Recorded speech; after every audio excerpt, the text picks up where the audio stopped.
Donc l'objectif c'est de créer un système de transfert de fichiers sur un réseau, qu'on puisse envoyer des données d'un appareil à un autre sans internet. Pour ça on a deux solutions, deux protocoles qui font presque la même chose, TCP et UDP. Pour faire court, TCP enverra ton message coûte que coûte. Il est tellement parano que s'il est pas sûr de l'inconformité d'un paquet, il te le renvoie jusqu'à en être sûr. Il est un peu comme Mortier en fait. A l'inverse, c'est là que je me rends compte que je t'ai menti, puisqu'UDP en comparaison c'est littéralement un RIC. Il t'envoie des données, mais que ce soit complet ou pas, il s'en fiche, vu que son objectif c'est pas de vérifier ce qu'il t'a envoyé, mais simplement de t'envoyer des trucs. Finalement, il ne reste plus qu'une solution viable, le protocole TCP.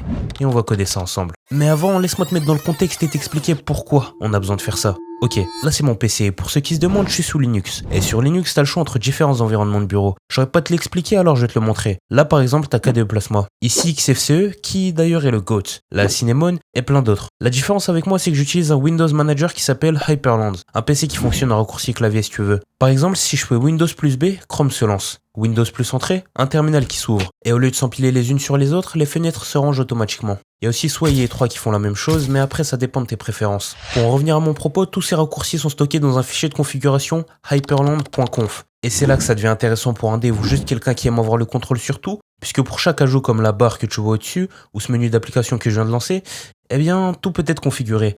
Tu crées ton environnement brique par brique. Mais ça tu t'en doutes, ça prend du temps. Sauf que moi, je viens de monter mon PC où j'ai pas Linux, pas Hyperland et encore moins mes fichiers de configuration. Heureusement, je les ai mis dans mon Google Drive.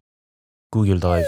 Vous connaissez la double authentification, c'est cool, c'est sécurisé, ouais. Sachez que pour moi c'est un véritable calvaire, parce qu'au moment de récupérer mon code à 6 chiffres, mon téléphone décide de ne plus répondre et c'est systématique, ce qui m'oblige à le redémarrer à chaque fois que je me connectais à Google depuis un autre appareil. Et cette fois-ci j'en avais juste marre, alors j'ai décidé de créer un système de transfert de fichiers. Et tout bêtement tu peux me dire, bah utilise WeTransfer. Et tout bêtement je te répondrai, non j'ai pas envie. Et de toute façon ça répond pas vraiment à ce qu'on veut faire. TCP nous permet un envoi direct sans intermédiaire, ce qui n'est pas le cas de WeTransfer. Bon, tout ça c'est bien beau, mais si on sait même pas comment fonctionne le réseau Wi-Fi, on n'ira pas bien loin. Alors si tu veux comprendre tout ça, installe-toi et écoute. Crois-moi, ce soir tu t'endormiras un peu plus malin.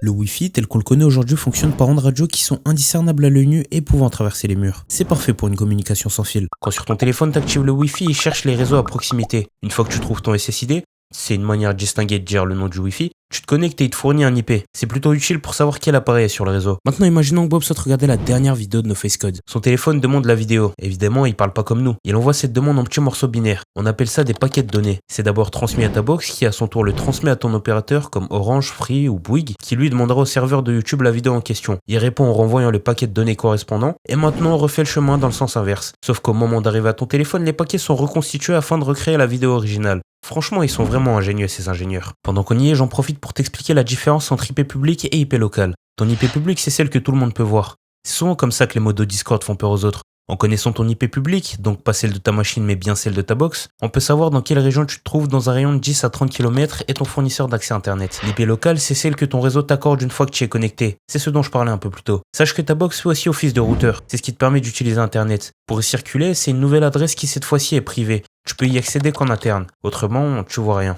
Maintenant que tout ça est dit, on va se pencher sur TCP, le protocole qu'on va utiliser. Avant que tu commences à stresser, un protocole comme son nom l'indique, c'est une suite d'instructions à suivre. Et dans le cadre du réseau, c'est pareil. La première, c'est le three-way handshake. Tu demandes au serveur « Hey, est-ce que je peux me connecter à toi ?» en lui fournissant ton IP et ton port suivi d'un accusé de réception. Une fois qu'il a reçu tout ça, il te renvoie un accusé de réception pour confirmer ce que tu lui as envoyé. Ensuite, comme la connexion est établie, on transmet les données. Si tu te souviens, TCP c'est un mec carré. Alors au moment de les recevoir, il va les remettre dans l'ordre. Imaginons qu'elles ont été divisées en 5 parties. Sauf que lui reçoit les données dans l'ordre 1, 2, 3, 5. Pour lui, ça passe pas. Tu lui as volé son 4. Alors il prend 3 jusqu'à trouver le fameux 4. En plus d'être parano, TCP est intelligent. Alors en fonction de la vitesse de ton Wi-Fi, il s'adapte. Il t'enverra pas plus que ce que tu peux recevoir. C'est pour ça que parfois j'avais 99 heures plus sur la Play.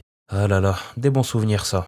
Une fois le transfert terminé, on fait un four-way handshake. Le client dit au serveur « J'ai plus rien à t'envoyer, je ferme la connexion ». Sur quoi le serveur répond « Bien reçu, mais il m'en reste peut-être pour toi. Attends un peu ». Une fois qu'il a tout envoyé, le serveur envoie à son tour « J'ai plus rien à t'envoyer, je ferme la connexion ». Le client reçoit, accepte et enfin, la connexion peut se fermer. En pratique, c'est pas plus compliqué que ça, étant donné qu'on sait déjà comment tout faire, ça sera vite plié. Pour créer la connexion serveur-client, on a la fonction connect et accept. Accept, c'est pour le serveur. Il attend de pouvoir accepter une connexion. Et connect pour le client qui se connecte au serveur. Pour pouvoir envoyer des données, on utilise la fonction sendFile. Ce qui est fait, c'est qu'elle ouvre le fichier en question, le lit, Et s'il est pas vide, on l'envoie paquet par paquet. Pour le serveur qui va recevoir ça, on utilise Whitefile. Une fois qu'on a envoyé ce qu'on veut, faudra bien le stocker quelque part. Alors on crée un fichier qu'on appellera RSV où on écrira les données reçues. Et comme j'ai dit plus tôt, on ferme la connexion du côté client comme serveur avec la fonction close. Ok, tout est en place. Il nous faut juste un deuxième PC pour faire le test final. Le problème, j'en ai pas. Pas à disposition en tout cas. Mais c'est pas grave, parce que je vous l'ai pas dit, mais dans notre code on a écrit Inadrani, ce qui signifie qu'il accepte les connexions de tout type d'appareil. Tout type d'appareil inclut aussi les smartphones. Et là tu te dis peut-être qu'il y aura un problème de compatibilité entre les appareils et tout. Mais non, on a codé ce programme sur Linux pour Linux. Et qu'est-ce qui tourne sur Linux aussi à votre avis ? Les Android. Et heureusement, j'en ai un sous la main, ce qui rend notre code 100% compatible. Tout ce qu'on a à faire, c'est modifier l'IP vers laquelle on doit se connecter et créer un fichier à envoyer. Maintenant on lance les deux programmes.